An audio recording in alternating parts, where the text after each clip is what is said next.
Thank you for tuning in to Old Time Radio Detective. Please like, subscribe, and share. It really helps. Now, over to the show. The Casebook of Gregory Hood. Presented by the American Broadcasting Company.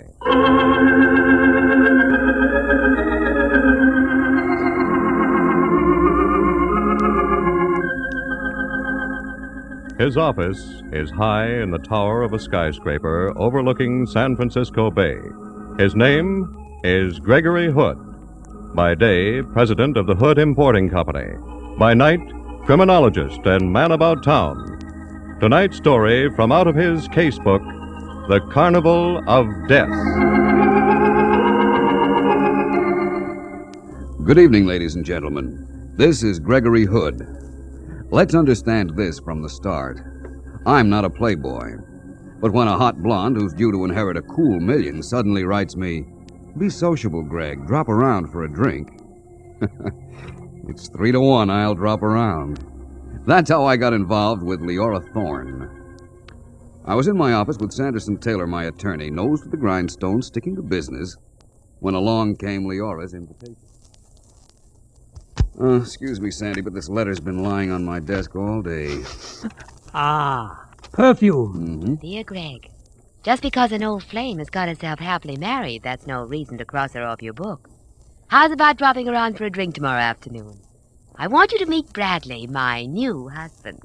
You'll like him. From quite a lady, Greg, judging by your smile. Remember Leora Littleton? She's now Leora Thorne. Oh, the one who's coming into old Colonel Littleton's money? $1 million next year.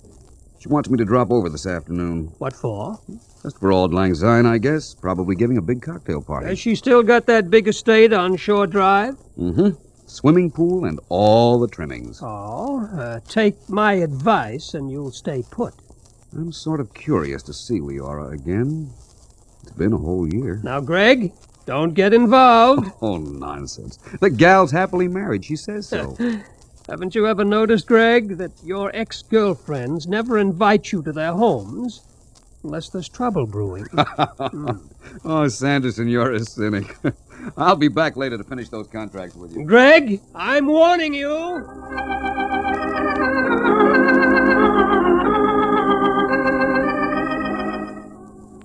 My attorney, Sanderson Taylor, is heap smart Injun. I should have avoided that perfumed billy-do like rat poison. Because when I got to Leora's, there wasn't any party. There wasn't so much as a friendly Greg. How have you been? Instead... Greg, you're just in time. Hey, what gives? This is Brad, my husband. I'm glad to know you, Mr. Hood. I've been meaning to drop around ever since I read about you two getting married. Never mind the chit-chat. Go into that small room over there. And listen. Listen to everything that's said. Wait a minute. All I came for was a nice sociable visit. Greg, I need you. I'm desperate. That's right, Mr. Hood. We're both desperate. Before I could say, "I'm booked for this waltz, thank you," and walk out, they'd pushed me into a small powder room. I watched them go into the library right alongside. I watched the butler usher in a little runt who wore a face like a dachshund plus a twitch. An unsavory type. I listened to Dockleface talking to Leora and Brad. My boss says to tell you an old Chinese proverb.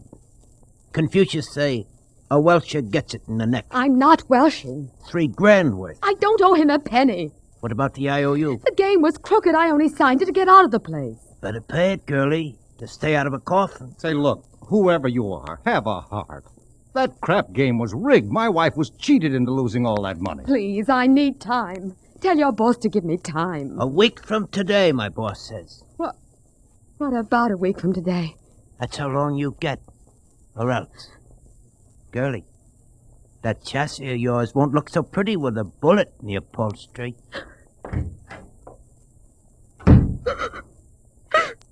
Brad, what am I going to do? Oh, precious lamb, you've simply got to pay off. I can't. No, we'll sell your jewelry, rent this house, anything. Just so your life isn't in danger. No, please, precious lamb. Now, look, you two. You've roped me into this, so you'd better give me the lowdown. Greg, you heard that little man. Mm-hmm.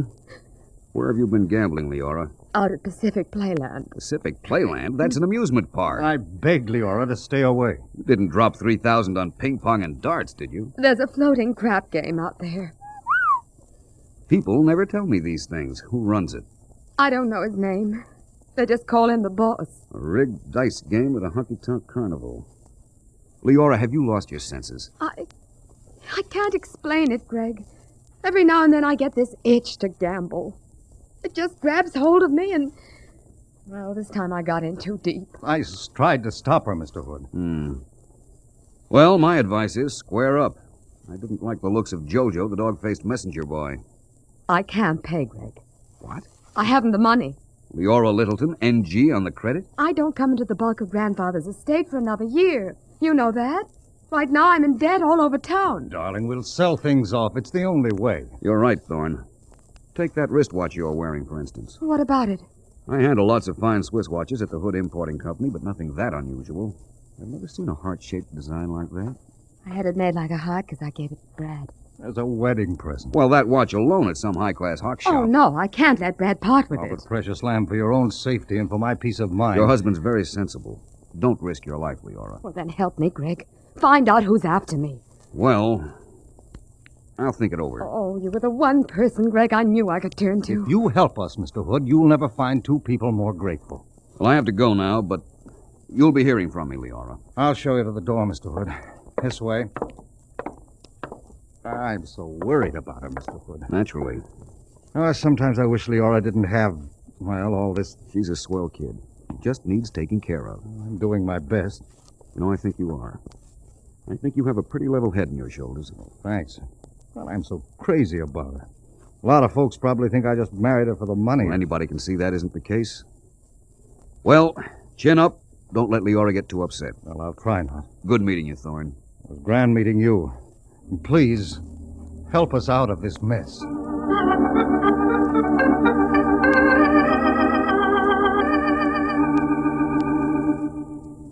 Well, Greg, how was Leora's cocktail party? What cocktail party? I thought so.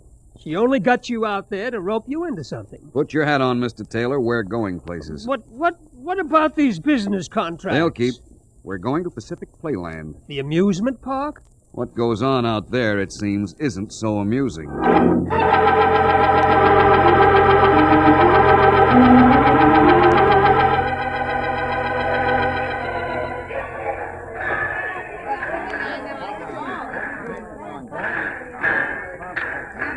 What did you find out, Greg? I've been pumping some of the concession owners. Do they know anything about a floating gambling game? They do. They're keeping mum.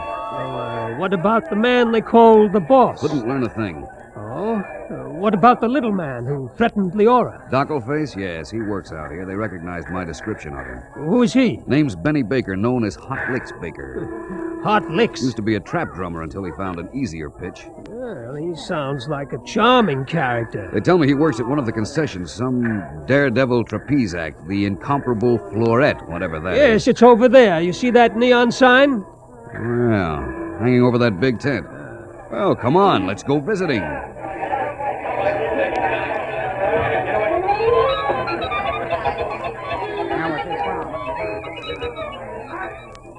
10 cents, ladies and gents, only a tenth of a dollar. See Fleurette, Fleurette the incomparable. Watch her death-defying leap through the air. The trapeze act of the century. At 200 feet, with perfect precision, the little lady will defy gravity. Buy 2 tickets, Sandy. Greg, hurry. that Barker. What about him? I have a feeling he's looking at us. No law against giving his customers the once-over. No, it's just that, well, he kind of nodded when he spotted you. As if... Look out, Greg! That neon sign is coming loose! Greg, get out of the way!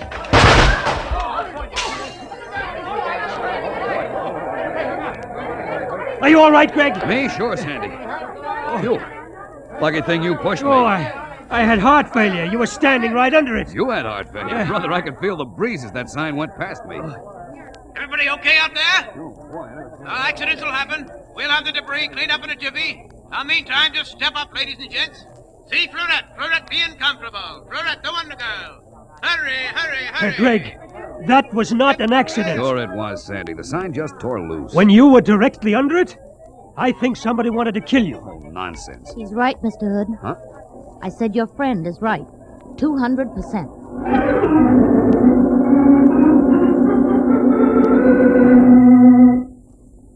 dressed in a kind of spangled costume, a carnival performer. She'd inched her way to us through the crowd. She pulled Sandy and me over onto one side and talked in quick whispers, as if there wasn't much time. He knows you're after him. Who does? The boss, the man I work for. Who is he? What's he look like? Where does he hang out? What's it worth to you, Mr. Hood? To find out who's threatening Leora Thorne. Suppose you tell us first who you are. What's a diff who I am? Make with the cash offer and you'll get what you really want to know. 50. Oh, chicken feed, Mr. Hood. 100. Come again. Double or nothing. Step in, folks. Big show's about to commence.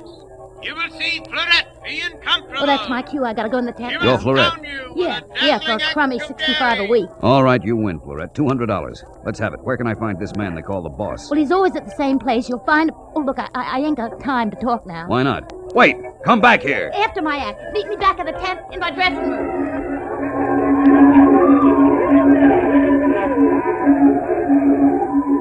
We bought our tickets, Sandy and I, and followed the crowd into the big tent.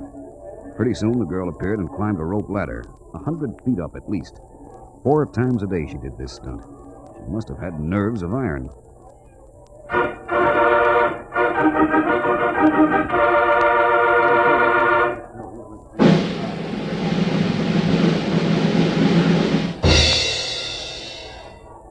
Ladies and gentlemen, without nets, without safety devices, Fleurette will now perform her triple somersault in midair. With perfect timing, you will see her move from one trapeze to the other. One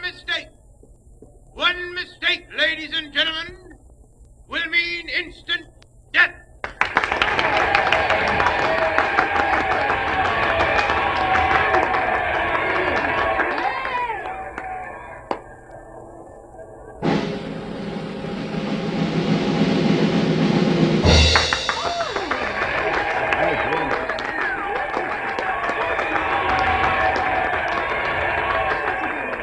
I don't get it, Greg. Get what? Well, a trapeze artist, a honky-tonk character. What possible connection can she have with a girl like Leora Thorne? That is what we're going to pay her $200 to find out. Are you ready, Miss Fleurette? All ready!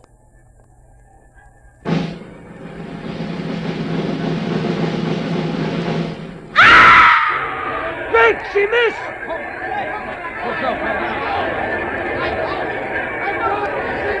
They're taking her to the dressing room. She'll never live after that fall. Quick, let's get out of here, Sandy. Keep your seats, ladies and gentlemen, please. Keep your seats. It was an accident. Please keep your seats. Excuse us, please. We have to get through. Keep going, Greg. I'm right behind you. This time, I'll bet my most sincere necktie on it, Sandy. That was deliberate. What? Did you notice the fellow who was beating the tempo for her? Oh, the little fella with the drum? Uh-huh. Yes, what about him? He took a powder as soon as she missed that second trapeze. Well? He was Benny Baker. The man who went to see Leora Thorne? That's right. And this was murder, pal. Deliberate murder.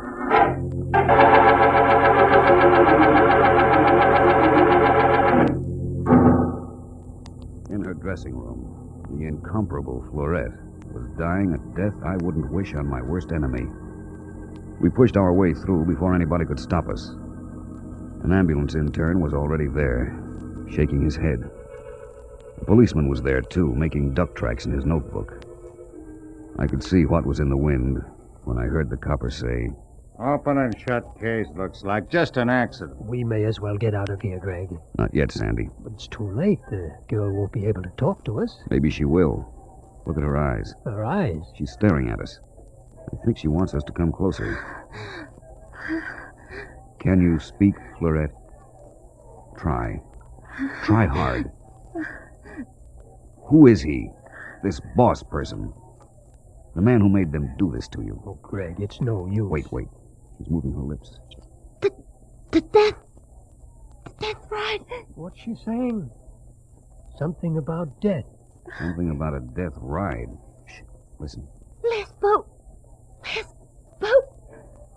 On the death ride. Come on, Greg. She's dead.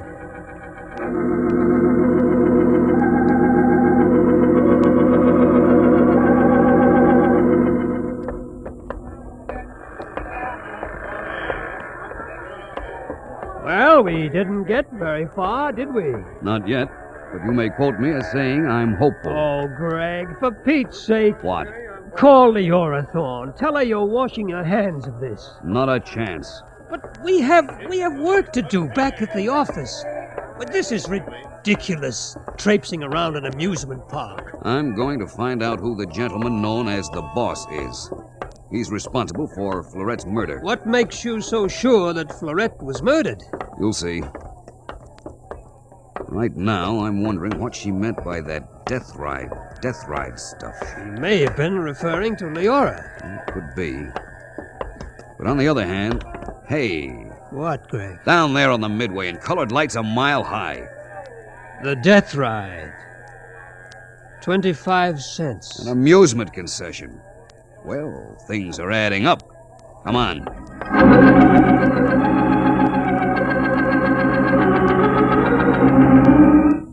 We ran down the midway, past the bingo joints and frozen custard stands. For only 2 bits, the death ride looked entertaining enough. It was a long tunnel filled with water. Flat-bottomed boats chained together took you on a dark and dismal voyage. But we didn't go on it. Not yet, we didn't. Because just as we got there... What's the matter? Did you see what I saw? Where? Over there, the ticket booth. He was buying a ticket on the death ride, then he spotted us and ducked. Who? Benny Baker. There he goes up that alley. Quick, Sandy, we can corner him. Head him off, Greg! I'm trying to. All right, slow up, Baker. Into the line. Okay. You're out of training, Hot Licks. It's the life you lead. What do you want? Hold him, Sandy. Let me alone. Quite a trick, Hot Licks. Who put you up to it? Up to what? Florette's belly flop. That was an accident. Slight correction, a murder. You're wacky. Listen, Benny, I know how trapeze artists work. They practice a certain beat till every muscle is adjusted to it. And when that beat is changed, even by a split second... So that's how he did it. That's how he did it, by changing the drum beat. A couple of Weissenheimers, huh? Well, try and pin something on me. We both heard that drum. So did 100 other people in that audience. You're cooked, Benny, unless you talk. Who put you up to it? Suppose I sing. What then? The deal? Yeah. I don't do business with rats, Benny. Here's what I do. Hey, cut it out! I'm sick, I tell you, I'm sick. Who's the man that hires you? Start singing. All right. Only stop. I figure he's a middle-aged guy, maybe. Kind of fat, maybe, judging by his voice. I never actually seen him. But he paid you to threaten Mr. and Mrs. Thorne and to take care of Florette. Yeah. Only I never actually seen him. Well, where is his gambling place located? He ain't the gambler. He ain't the guy Leora lost the money to. No? He's only using that, see? To pull some other racket on Mr. and Mrs. Thorne. Some other racket? What kind? Don't ask me. I just follow orders. Well, how, if you've never seen the man? The boss gives me orders on the phone. How does he pay you off? Well, he meets me now and then, but always in the darkness. In the darkness? Oh, Greg, he's lying to us. I ain't. I swear I ain't. Look, over there, where I'm pointing. That's where he meets me. On the death ride? Yeah, the last boat. You believe him, Greg? Could be. Remember the girl's dying words to us? Yeah. I think he's telling the truth. What are you going to do to me, mister? Until the police take over, I'm leaving you in the capable hands of Mr. Taylor here. Greg, where are you off to? A sudden yen has come over me, Sanderson. I haven't tried one of those amusement rides since I was a small boy. You're going on the death ride? If anybody wants me, I'll be in the last boat, keeping a date in the darkness of the tunnel.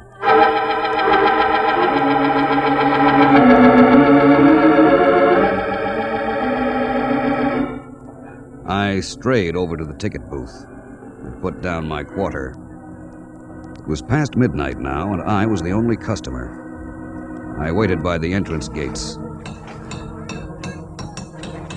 The string of tiny boats emerged from the tunnel, slowed up, disgorged a load of giggling bobby soxers. Then it was my turn. I asked the old geezer who was in charge, "Mind if I ride in the last one?" Ride anywhere you please, mister. The death ride got underway, with yours truly as the only passenger. Suddenly, I felt lonely, as if I didn't have a friend in the world. The boats headed into the long, black tunnel.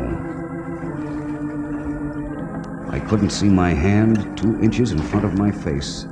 In the inky blackness, I lost all sense of direction. I felt stifled, beads of perspiration collected on my forehead. But So far, no fellow passenger. You know that feeling you get in a dark room? That a stranger is right alongside you? Well, suddenly I knew. I could sense him sitting behind me in that last boat. I waited for him to speak, but all I could hear was the water in that tunnel and his watch, the ticking of his watch. I remember how it echoed. Finally, when he talked, his voice was muffled. When I answered, I tried to sound like Mr. Benny Hotlick's dockle-face Baker. That you, Benny? Yeah. Take care of Fleurette? Yeah? Good boy. Got another job for you, Benny. Okay. Up near Tahoe. Gonna be an accident up there. Tomorrow morning. What kind of accident? Falling rocks. Automobile's gonna get out of control. Will someone get killed? A girl. Suddenly, a shaft of light. There must have been a torn place in the canvas that lined the tunnel. Suddenly, he must have seen that I wasn't Benny because... Okay, one. I couldn't turn around. His hands were on my throat. I still couldn't see who he was, and the hands kept gripping tighter. Tighter! And then Roman candles started shooting off in my brain. Bonfires danced before my eyes, and then I blacked out. So long, Hood. Here's where you get off. Only 2 feet of water, but enough to drown you.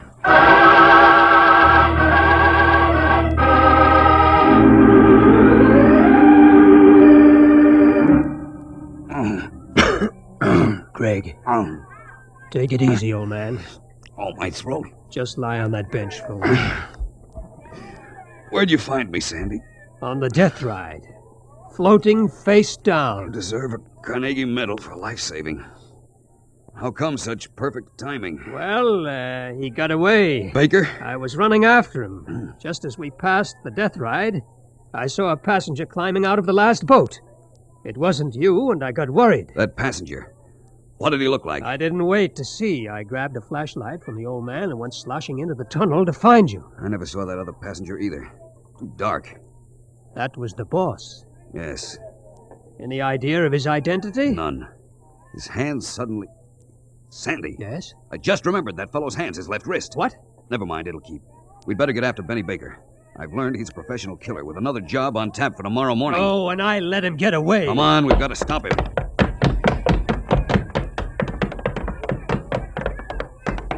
What are you stopping for, Greg? We won't have to look any further for Mr. Benny Hotlicks Baker. Where? I don't see him. Look. Now do you see him? Where you're pointing? Yes. That concession over there. Hilbert's Waxworks Museum. Those figures on display outside. Look at those wax figures. Oh. Greg. How fantastic. Fantastic was the word, all right. 3 of them standing upright and motionless. Napoleon, Mary, Queen of Scots, holding her head in her hands, and Jack the Ripper, all built of wax. Alongside, slumped over and equally motionless, was Benny Baker. They made a lovely foursome. Oh, that green spotlight on them, you'd almost swear that Benny was a wax figure, too. Yeah, except for the bullet hole and the blood. Sandy, let's get back to the car.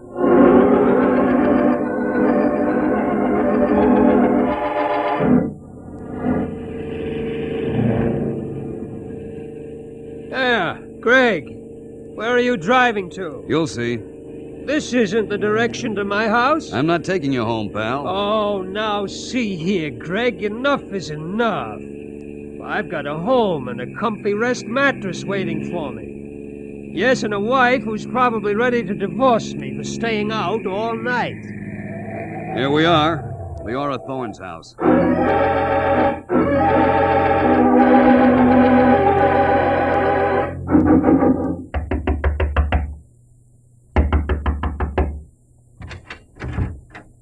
Why, Greg. I know it's late, Leora, but I've got to see you. This is Sandy Taylor, my attorney. How do you do? How do you do? Come into the library, Leora. I want to talk to you. I'll wait out here in the hall. Yes, Greg? Are you, by any chance, planning an auto trip? How did you know? A little birdie told me. In the morning, Brad and I are driving out of town for the weekend. Up to Lake Tahoe? Who told you? You're not going, Leora. But, Greg, Brad and I were The counting trip is on... off for a very simple reason. If you value your life.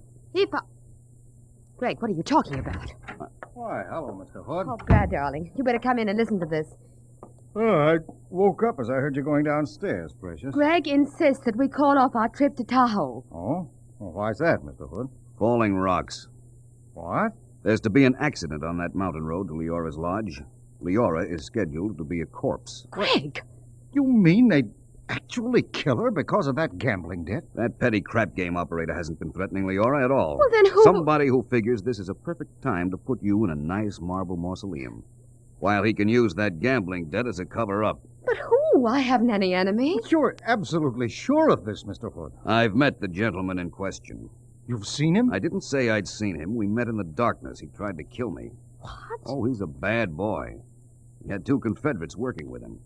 When they talked too much, he put them both out of the way. It all sounds so fantastic. Laura's right, Mr. Hood. Like a bad movie. You don't care for melodramatic doings, eh, Thorne? Well, I guess I'm just not used to them. You like things to be calm and serene, eh? Well, yes, I guess you'd call me the matter-of-fact type. Mm-hmm. Tell me something, Thorne. Yes? Don't you ever get tired? Well, tired of what? Of playing cat and mouse, you filthy Greg, squirrel. you're out of your mind. He knows you love him now, Leora. He knows he's mentioned in your will. He also knows how changeable you are, and he'd rather be a rich widower than a poor ex-husband. What? Get out! I'm not listening, Brad. I'm just not listening. You used to work in carnivals in the old days, didn't you, Thorne? With Florette and Benny. You knew they could be hired for a price. Brad, don't let him say these things. That's right, Thorne. Don't let me say them. Okay, Hood. This is how you want it. Stand up. Brad, that gun. You too, precious lamb. You once told me you'd die for me. Here's your big chance. Oh, no. You see, he's right. You are too changeable, precious.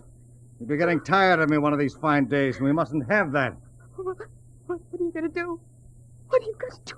Finish up what I started. Okay, Sandy, you can come in now. Watch out, Sandy! I'm okay. He's shot with wire. Drop that gun, Thorne. Drop it. You dirty! Drop it. Drop it. Grab it, Sandy. I've got him. All right, Thorne. You coming quietly to the police, or do we play more patty cake? I'll come. Quietly. I knew it was you ever since that excursion on the death ride. You? How? Say goodbye to your wife. Goodbye, precious lamb. Now take off the wristwatch and give it to her. I don't want it. But your love gift to him is what put me onto him. What? In the darkness, Thorne, it was like an engraved calling card. A wristwatch? Heart-shaped. Extremely unusual. And you forgot all about the luminous dial.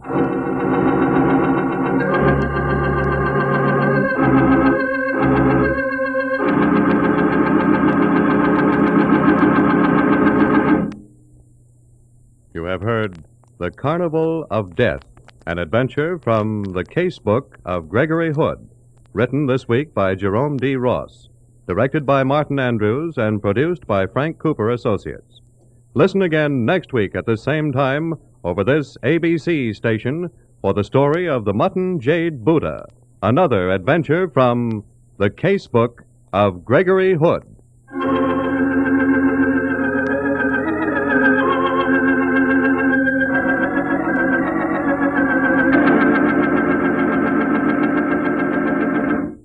This is ABC, the American Broadcasting Company.